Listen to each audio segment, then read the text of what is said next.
Hi everyone. I'll just wait to see if anyone else jumps on. As I was saying, I'm going to try and do these a live a day for the next 10 days, except for the weekends.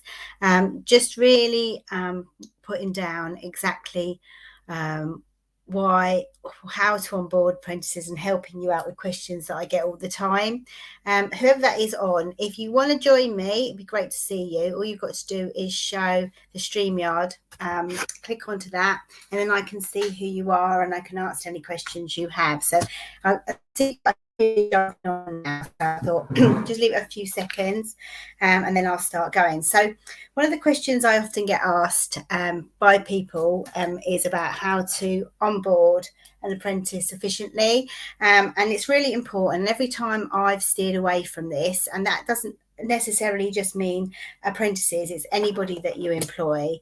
I often find if I don't do follow these different stages and miss something out, it normally causes me grief in the long run, because I've missed something or someone doesn't know and it's not being communicated really well. So the first thing that I do, and I always do this before I actually employ them. So once they've had their trial, and anyone that's been following me for a while, what you'll find about, I will cover this as another live, I think, because it's something that I always get asked, a proper induction, a proper interview, and how you go through all those things. But this is something that once you've decided that you've tried them for a while, you like them, and it doesn't matter even if you've had them as work experience, I would always go back to basics, and this way, if you write this all down, then you'll have a list that you could follow. So the first thing I always do is send them a welcome email before they're due to start. Okay, and in the email it'll have everything to do with their new hire paperwork, their contracts, starting times, what if you've got several salons, which salon that they need to be at. I also send a copy of the link to our company handbook so that they can read that before the day.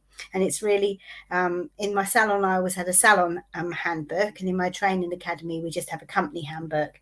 And in that handbook, it's got everything, all my expectations, excuse that, I can say it again, all my expectations and everything that they need to know. So holidays, it'll cover everything to do with if they're unhappy about something, grievance procedures, all those type of things. But if you haven't got one, there's lots of HR companies out there that you can speak to.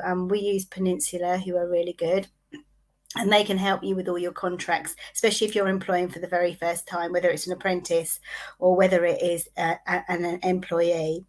Okay, also we give them access to any employee portals we might have. So for instance, we use Microsoft Teams, we use things like emails, all of those things. We give them all the links, etc., so that they can start to familiarize themselves, and also the login details, so they've got everything. A list of documents to bring on the day. Okay, so everything, I mean, when they first start, you will need to see a copy of their driving license.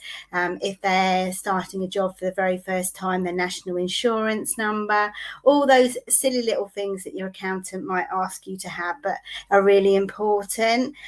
So make sure you've got all your documents to hand to doing it. And then instructions, basically where they can park, what you expect them to wear on the day, anything that you think is important that they need to know. Okay, then just before, so this is really making sure that they start on the right foot. So it's also a good time now to organise their physical, everything on the outside. So you can do this by making sure they've got like a welcome pack. Like I said, we had a proper salon handbook. So basically in our salon handbook, we had everything. I think in this group, I've got a copy of one that I put in there, and that's all everything from the client journey from the start to right the way through to when they leave, how to shampoo, how to set up a trolley, all of the things that I wanted them to do. So how to fold the towels, and I know they're really silly things, but they're quite important to have. So they've got a book. So that welcome pack will also include a guide of information where they can get lunch, so all the local spots, everything like coffee shops in the area. It'll also give them an employee ID as well. well, and any office supplies they might need. So, for instance, pens and pencils and stuff like that. A lot of companies, which is quite nice, is give them some swag. So things like a branded coffee cup or a water bottle as a welcome gift. And then maybe if you've got quite a big salon and you're not going to be around, even a welcome letter from the salon owner, welcome them into the business, and a little bit about you so that they know what type of business they're coming into.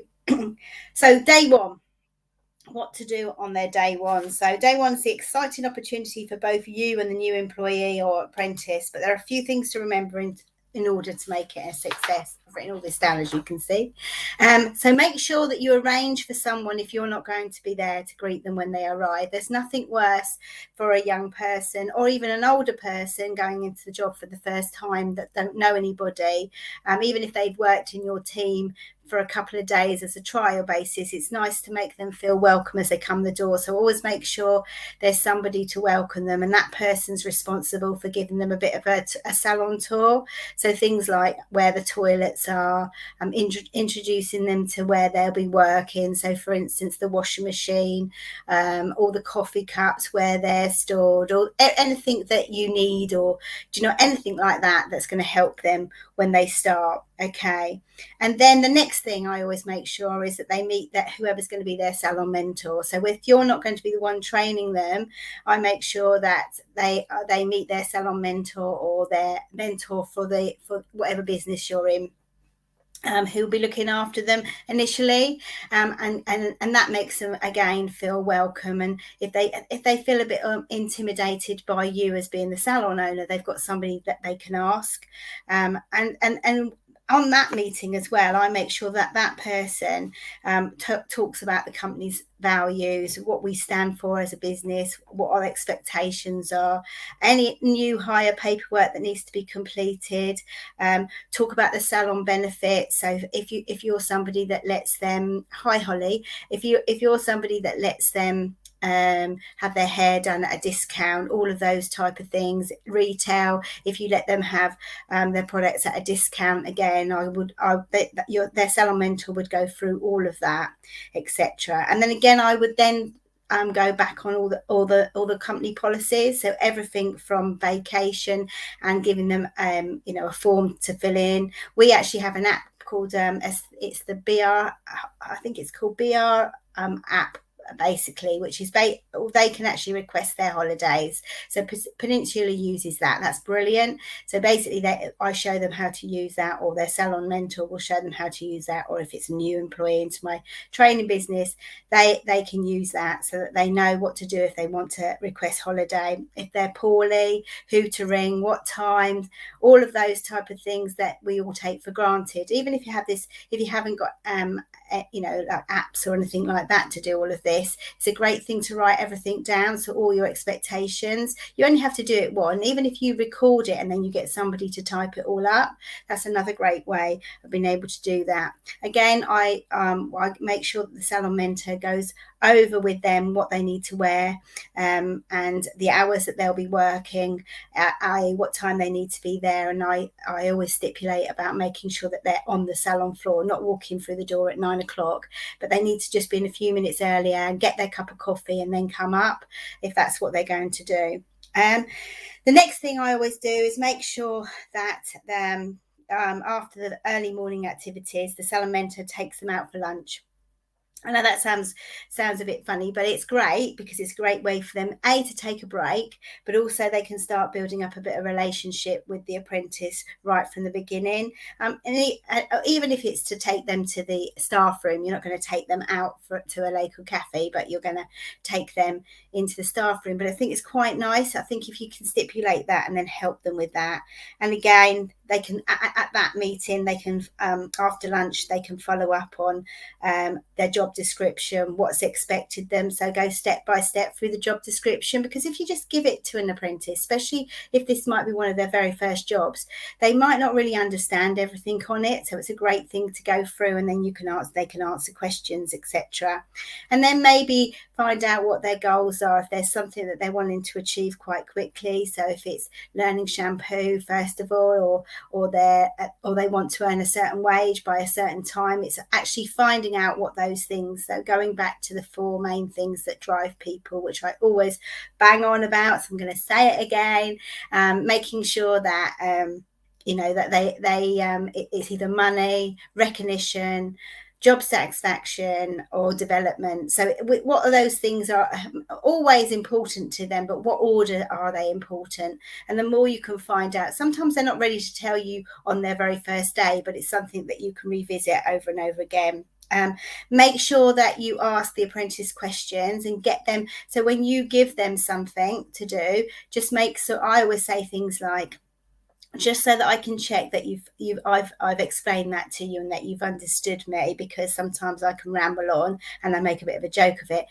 Just repeat back to me what you think you've got to do, and that's a great way of checking their understanding and whether they've actually taken on board what you've told them. This is another thing. Make sure you give your apprentice some personal time before the bigger introduction to the team.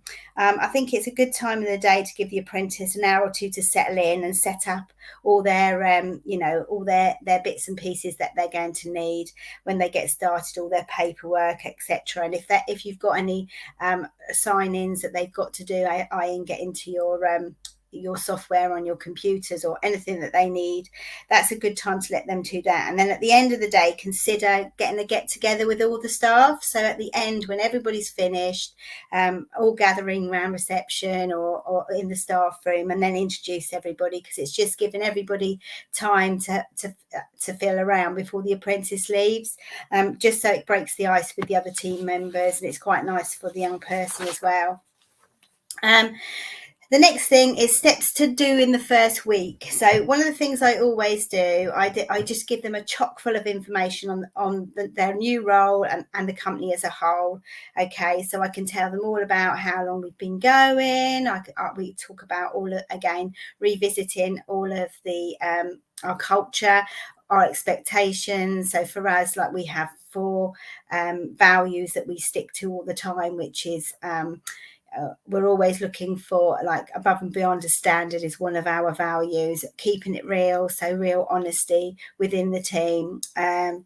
Committed to success, so we're looking for people that are going to go over and above what's expected of them. And the other thing is that making sure they've got a passion for learning. So there are our 4 values. So before anyone comes, make sure you've got them written down. What do you stand for as a business? And then and revisit that with your apprentice of what you're expecting, so that they've got no doubt that's the type of business that you're in. Throughout the first week, the apprentice and the manager should schedule training. So basic things such as the different products they'll be using.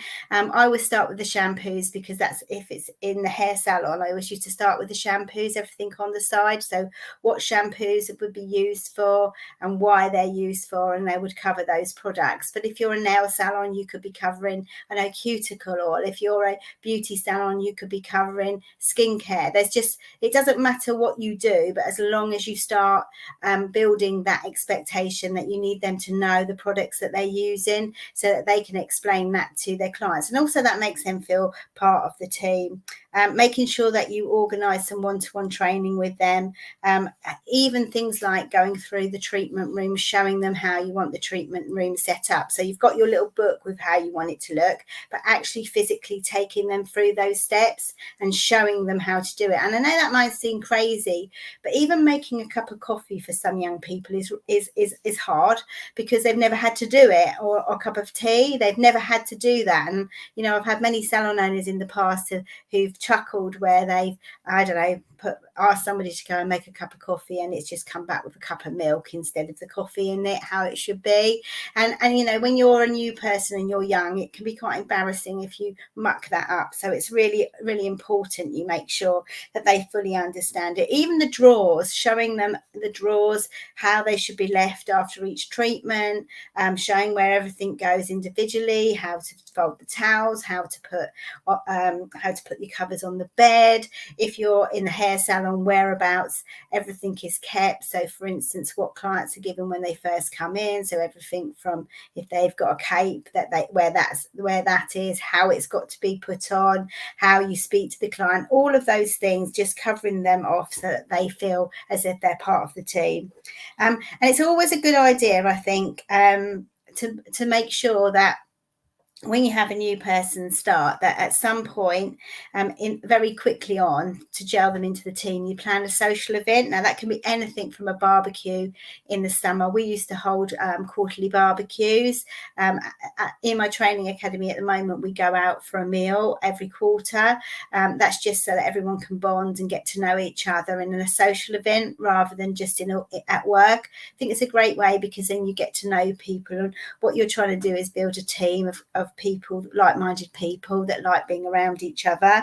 So it's a great way to bond with other team members, and especially for the apprentice, because it can be quite scary to come into a business and especially if it's your first time of working as well. The other thing that I always get to show them very, very quickly is Instagram, because it's really important to me that we get them out there so people know about them, and we always set them up an Instagram account in the first week, and then we get them to show their journey, or I used to get them to show their journey. So everything from the first day they started, I'd get them to take pictures and they can show them on the social media. But it gets, again, them used to promoting themselves within your salon, remember, within your business.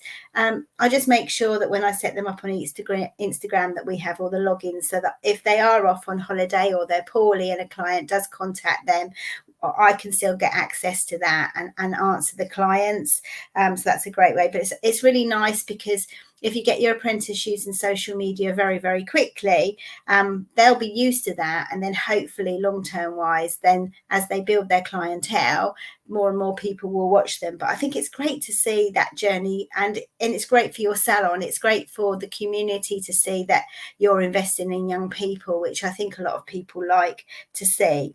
I think that covers more or less everything today. So I hope that's helped you. One last thing that I always make sure is I've already set up their next review. So I always try and do a review very, very quickly, within at least the first 2 or 3 weeks of them being there. And remember, a review is for both of you. So it's really important at that review, and then another one in like 4 weeks after the second one, and then within 3 months before the end of their probationary period.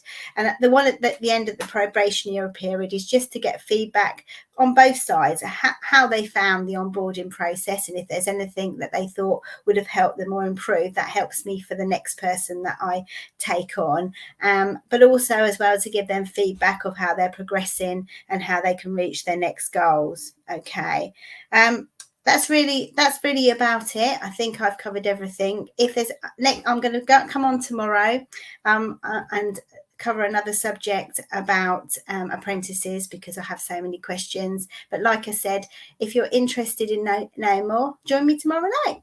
Thank you.